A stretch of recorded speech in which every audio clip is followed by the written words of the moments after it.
And that's the angle. And it's not just the federal judges. The latest example in that horrifying case out of New Mexico involving a remote compound, child abuse, and radical Islamic extremists.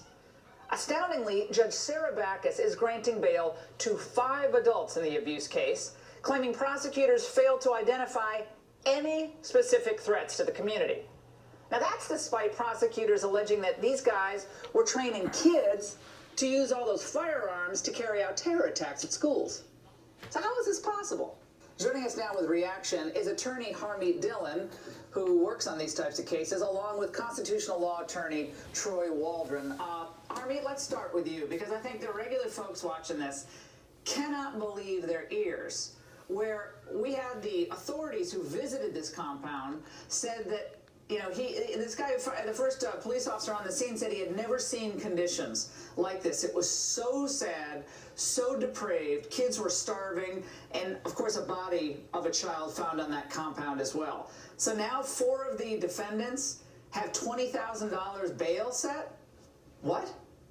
It isn't even bail, Laura, so it's worse than that. It's a $20,000 signature bond, meaning that if they don't show up for their court dates, they have to promise to pay the government $20,000, which is obviously ridiculous. If you have somebody who's potentially going to be put away for life on terror charges, a $20,000 promise to pay is not a deterrent for them to flee or to commit more crimes. This is as a result of New Mexico's very liberal bail law. They did bail reform in 2016, and the Chief Justice of one of the justices of the Supreme Court added some additional conditions to that, so that at the very early stage, the prosecutors have to show by quote-unquote clear and convincing evidence that the person is either a flight risk or a danger to the community. Now let's review the evidence here. Here, as you said, you have 11 children who are starving and being trained, according to prosecutors, to commit crimes, including terror crimes, rapid recharging of guns, and are being abused. You have a dead child, you have numerous weapons, you have hundreds of feet of tunnel under this compound, and you have somebody who's being held on a kidnapping charge in another jurisdiction. So if this isn't clear and convincing evidence that A, there's a flight risk, and B, there's a potential danger to the community, I don't know what is. And the judge went out of her way to say to the prosecutors that, oh, well, this seems like an unconventional lifestyle that you're describing here, but I don't really see the danger to the community. I mean, it's crazy. Anybody watching this knows that that's nonsense. Unconventional lifestyle, quote unquote, from the judge on Monday. That's right. Troy, this is what the judge actually said when they were discussing this bail issue in court. Let's watch. The state alleges that there was a big plan afoot that the state hasn't shown, to my satisfaction, by clear and convincing evidence what in fact that plan was. There's no reason for me to believe that these defendants have in the past shown themselves to be a danger to the community.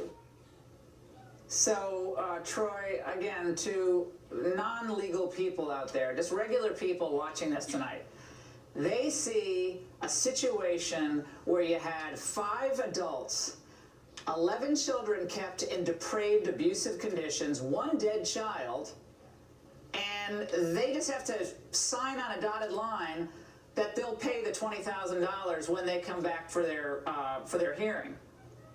How is this good for a community?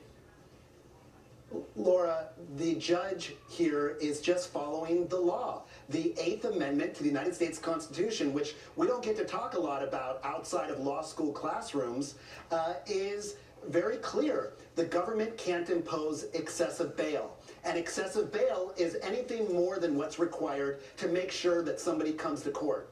So the court here imposed not only the $20,000, but electronic monitoring. They have to check in with their lawyers. And there are many other less restricted means. One time a week. We got a dead child, starving children. There would have been more dead children, undoubtedly, had authorities not arrived on the scene. And they don't have to fork over the $20K each, Troy, correct? Trump right here. Correct? That's right. Laura, that's right. It's a signature bond. It's only $20K if they don't show up. Do the defendants have to pay the money? Not right now. Hello? No, Thank you. Absolutely do not. freaking outrage. And I'm sorry, but it's an outrage that they don't have to pay the money. Why are we going to trust four adults, 5 adults total, but 4 adults who treated children this way with showing up for their hearing when they had tunnels under their compound? This judge is way off the rails. I know it's her call, but she's way off the rails on this one. One of them has been taken into ICE custody. The other is being held on an out-of-state warrant. All the kids, thankfully, are in protective custody, and all the weapons have been taken. So there's no indication that they're a flight risk or that they're going to flee the jurisdiction. The government wasn't able to show in the court hearing that they're not going to show up for their court date. Troy's right that the prosecutor, according to the judge, Harmeet, said, you didn't give me the clear and convincing evidence that these people at present pose a danger to the community. And the constitutional amendment in New Mexico that, is part of the state constitution now said, look, that's an option. You got to show clear and convincing evidence. And apparently the prosecutors, according to the judge, can do that. Now, this judge has a bit of a reputation. There was another case where people were up in arms because of a low bail set involving another individual. We'll show his picture right here. Another individual, and it was another case of abuse, and the bail seemed low, $10,000, and people were not happy about that. But Harmeet, Troy's point is, took the guns, took the, I guess, the ammunition. Kids are safe. I guess what's the big deal? Yeah, what's the big deal, Laura? I mean, it's res ipsa loquitur. They taught that in a law school meeting, that the thing speaks for itself. You got a dead kid. You got terrorist training camp going on here. There's no threat to the public. I mean, that is ridiculous. And, the prosecution included in their evidence to the judge a handwritten terrorist manifesto about what they wanted to do.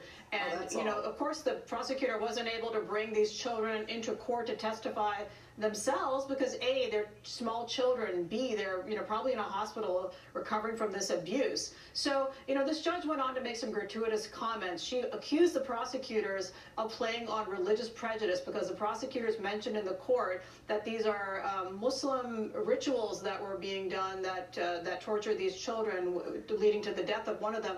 And the judge said, oh, well, I can't take their religion into consideration. Nobody was asking her to take their religion into consideration. It's the specific acts of these specific criminals. Yes, and on top of that, yes, thank God one of these people is in ICE custody and one of them is going to be handed over to Georgia on child kidnapping charges. But if it were up to this judge, she granted very minimal conditions to all 5 of them. And that is an outrage, and that is a repeat pattern by this judge, a Democrat who came from San Francisco, my hometown, unfortunately. That's where she learned these practices. Susanna Martinez put a statement on her Facebook page. She said this is a result of liberal pretrial release rules put in place by the New Mexico Supreme Court. Judicial activism at its worst, and something I've spoken about. It's time to put a stop to the revolving door in our justice system and keep dangerous criminals in jail where they belong. Troy, do you think because of the public outrage, this judge, could she reverse her decision? I'm not saying you want her to, but could she? Well, I think a judge, if there's any change in circumstances, or if she was challenged on appeal, certainly could. And look, I'm not saying that what these people are accused of is anything less than horrific. And if they're found guilty, they should be prosecuted to the full extent of the law. But the issue here is whether they should be given reasonable bail. And when people are given high bail, that tends to disproportionately hurt lower income people. And wealthy people shouldn't be allowed to just get out on bail because they have more money. Yeah, well, we want to They're being charged no bail, Troy. They're being charged 0 bail. They are being charged a signature, and that is the outrage. And by the way, Laura, this trend is going on all over the country. All over the country, this is happening now. Yeah, it is happening all over the country. But let me tell you, if a lot of the illegal immigrants have the bracelets on, the electronic monitoring bracelets, ankle bracelets, they cut them off. It's not like that's the be-all and end-all. Of course they do. Every week, so what? I mean, it's no big deal. But we want to have a longer conversation on another night with you guys about just the bail reform issue. It's something a lot of people aren't really aware of. It's fascinating, and you're both great advocates. So thank you so much for joining us. And I have a question. Is Al-Qaeda